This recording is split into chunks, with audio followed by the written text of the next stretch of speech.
Hey, what's up everybody? Thanks for clicking on the video. This is David Pendleton, and now we're going to be covering the Wilderness Tournament. This is of course the opening round, and it's going to be the front 9 holes.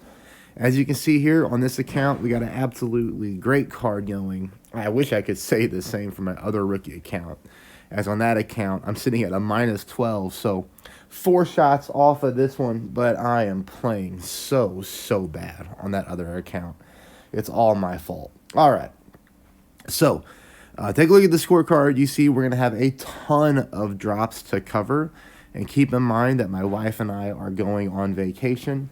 And we will be flying out tomorrow. Our cruise leaves on Saturday afternoon, which is, of course, day 1 of the final round.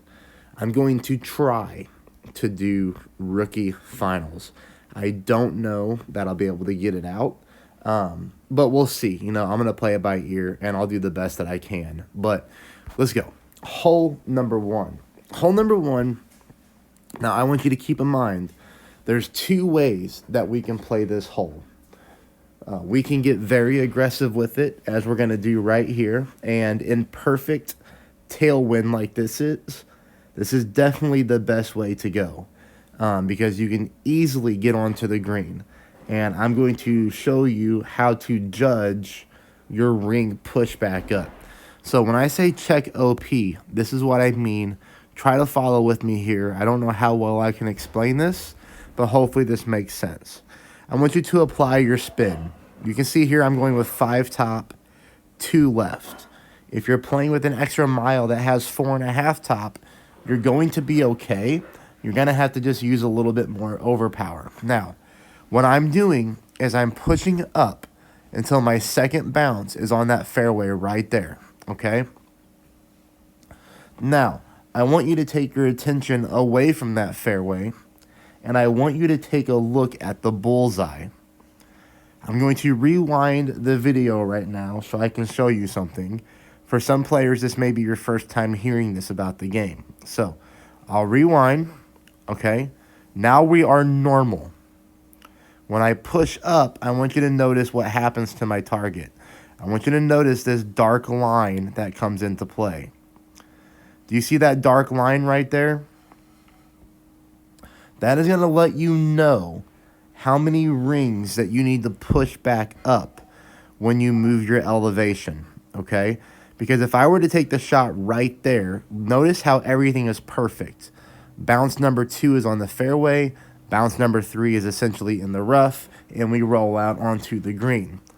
Okay, so look, when I go pull my rings, we're pulling about 1.5 here. And then I push back up here into max, all right? Now, because I had half a ring of overpower left, I'm going to use just a little bit of OP. That's it. Perfect ball. And this ball does exactly what we need it to do. Now, I want to go back to what I was talking about, where my dark line was at 2 rings. If, for example, let's say that when you push back up, you're at exactly 2 rings as well, like I was with my overpower. But let's say that when you adjust at 10%, you have higher wind. Let's say you have to adjust 2.5 rings. Instead of pushing back up to max and using a little bit of overpower, you would only push up 2 rings and then take a normal shot. I know that's a lot to digest. I don't know if that's going to make sense to you or not, but maybe one day I'll make a separate video about that. It is in my Tour 8 walkthrough on one of the holes, but that's it. It's kind of specific, but you can see here you can easily get to the green and maybe even a hole-in-one on hole number 1. Okay, we're going to go into hole number 2 now. Hole number 2, we're going to play with the quarterback, and we're going to do a rough bump. And here's one thing I want you to take note of. I need your yellow ring fully inside the rough like this.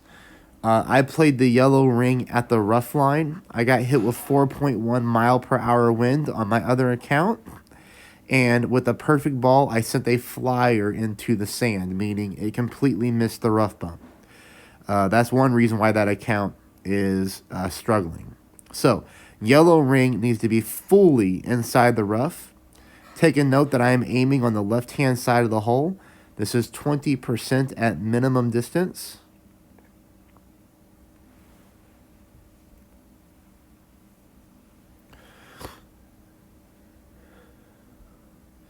Even though we offset to the left, we still missed by a little bit. I don't want to change the elevation. All I want you to do is try to offset a little bit. Or I would actually prefer that you take some of the side spin off of the shot and take a ball to the practice tee. I would maybe move this to the exact same backspin. I would move it to 1/2 of a bar of right side spin and play the same elevation and try the same setup. All right. Hole number 3 is going to be played 10% at max. This is going to be played with a quarterback and a horizon combo. Here we're going to go with 2 bars a side spin to the right with our Titan. And as you can notice here, we're going to go, I'll show you the top spin, is 1.5. 1.5 top, 2 right, perfect ball. We come in very nicely, and we stop on the fairway. Again, don't push that drive too hard with more top spin or overpower. That's all that we need to execute shot number 2. Shot number 2 is played 10% at max. Here you can see we're going very heavy on the top spin with 2 bars of side spin to the right. This is 7 top, 2 right, 10% at max.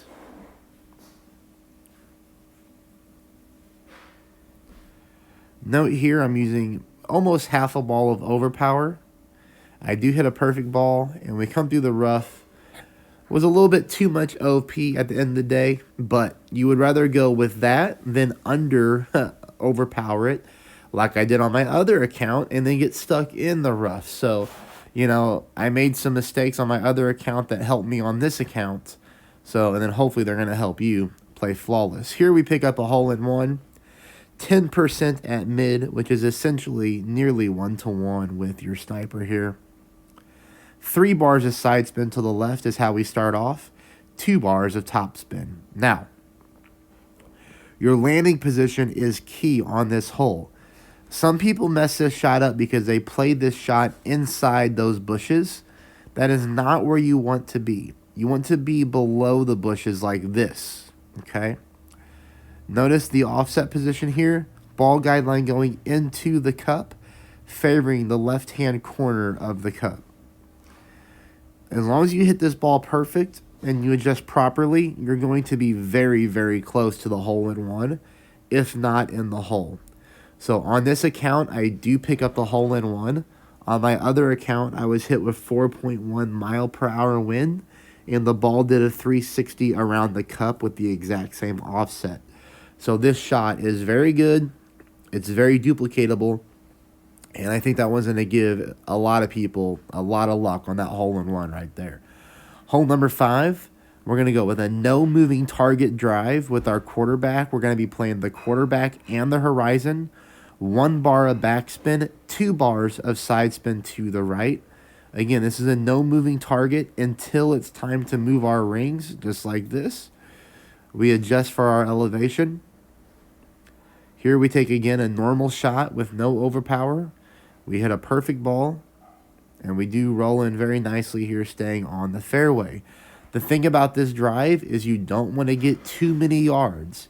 You want to make sure that you stay in line for a rough bump opportunity. So copy that spin. Don't think that because I left more fairway here, we need to push this ball harder. There's a lot of times where I'm doing this on purpose so that we can stay within the club distance that we want. As you can see here, we almost got too many yards as we're almost caught in between clubs. 10% at minimum distance. I'm going to go with 2 left. Our top spin is going to be somewhere between 2 and 3 bars of top spin. Here you see 2.5. It's going to be wind strength dependent. I want you to take notice of where we're aiming on this shot. You can see right now the ball guideline is dead center of the hole. We are going to move this over to the right, just barely. And then we're going to take a look at what do we need to correct. One reason why we really like the horizon on this course is the ring pulls are very, very small. It leaves you a little bit of wiggle room to misadjust. Now you can see here we still missed to the left-hand side by a fraction. We might need to go ahead and offset this shot, having our ball guide line not in the cup at all, but sitting on the right-hand side of the cup. That'll take us to hole number 6. Hole number 6 is I am playing this one simply for an eagle. That's it. Full top, full right.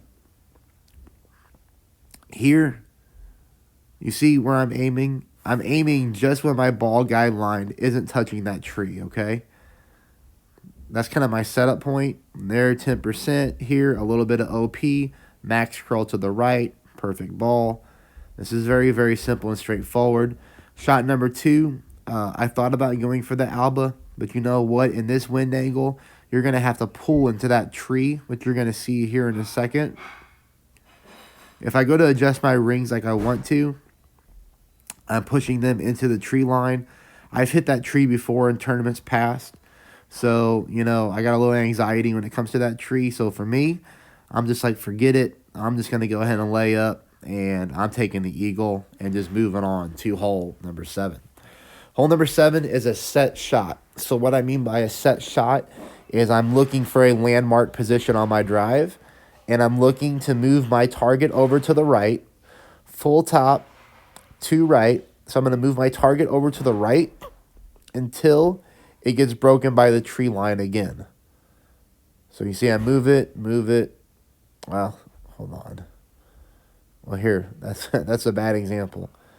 So we'll take a look at my landing position. So right there, with my spin applied, take a look at where my landing position is. Ball guideline pointing into that bunker there on the fairway. I wonder why it's coming up that way. That's all right. I got 2 different replays to show you on this hole. So here, obviously, this is full OP. This is about 3/4 of a ball of curl to the right. A minor great right was still okay. That did make me a little nervous, but as you can see here, plenty of fairway. We roll out, leaving us for a wedge shot for shot number 2. Now, that's okay. That shot right there is going to play around 40 to 50% at mid-distance of your club, all right, on shot number 2. I'm going to show you a better way to play this one. If you have a berserker and you're willing to spin that ball, then that's going to be a little bit better. This is where I was talking about the tree line breaks my ball guide line. Set shot. Notice here I'm moving my target to the right, and then my target disappears because it's hitting the tree. That's what I'm looking for. And then I'm going to move it just to the left again so that it's fully developed. That's what I want on this shot right here. I don't adjust rings. But again, here with the berserker, I don't have to go with max OP, although I could. I do hit another great ball to the right again. But as you can see here, this is plenty of juice to get down. I like this shot a lot better with the berserker, obviously, because we're at much shorter range for our shot. It's going to allow us to do our in-brinker, 35% at mid. You can see here, we're going to go with the top spin approach, right? Yep, full top, no side, ball guide line, dead center. You know, I end up moving this one like 2.1, 2.2 rings, 35% at mid, perfect ball, dead center for the eagle. Hole number 8, 30% at minimum distance. See, we can find minimum distance with our sniper and our backbone in the bag. So if you have your backbone in the bag with your sniper, you're going to find minimum distance very easy, just like that. Here, I would like you to apply about 0.2 to 0.5 bars of backspin. We would do more backspin in lower wind like this. 2.5, I would do half backspin. 4 miles an hour, you know, maybe 0.2 backspin. Notice where I'm aiming here. I'm aiming in the hole to the right-hand side. I don't like this aim spot. You're going to see why. We hit a perfect ball, 30% at minimum distance, and we miss this one to the right by about half a green square. Here's what I would do to change this shot is I would actually move this all the way to the left-hand side, and I would put my ball guideline touching the edge of the cup on the left-hand side. That's where I would start this shot off. Again, if I had another do-over, which I did on my other account, but I hit a great ball, so I didn't really get to figure out if that works. But we know that doesn't work right there, so move that over to the left. Here we have an Albatross. I do like this hole. We are going with the extra mile and the horizon again. This is going to be max backspin. This is going to be max side spin to the left. I am starting with my yellow ring at the bottom of the fairway line right there at the plus 11 yard mark with an extra mile 8. We are not overpowering this shot, but we are going with full curl to the left. We are looking to get this ball just like this. This is great. All we want to do is land on that fairway anywhere around 300 yards or better, and we're going to be in great shape for an Albatross shot. Both shots played 0% at max. Here you notice I did set my spins first. This shot's always going to be 2 bars of side spin to the right. From there, it's about finding the top spin. Here it's about 1.8 that I start with.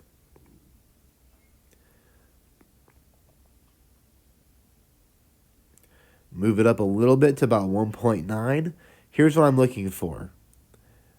I'm looking to have my ball guideline outside of the cup, right-hand side. Ball guideline not in the cup at all, but out there on the right edge of the cup. Here we make our pull. Well, we had to push. We push our rings. Perfect ball. And we do square this one up for an Albatross. Tough Albatross, but it's always one that we can get very, very close on with perfect balls. As you see, even though we offset right, we still do sneak it into the left-hand side of the cup. Thank you for watching. I'll start playing the back nine. Let me know how you do in the comments.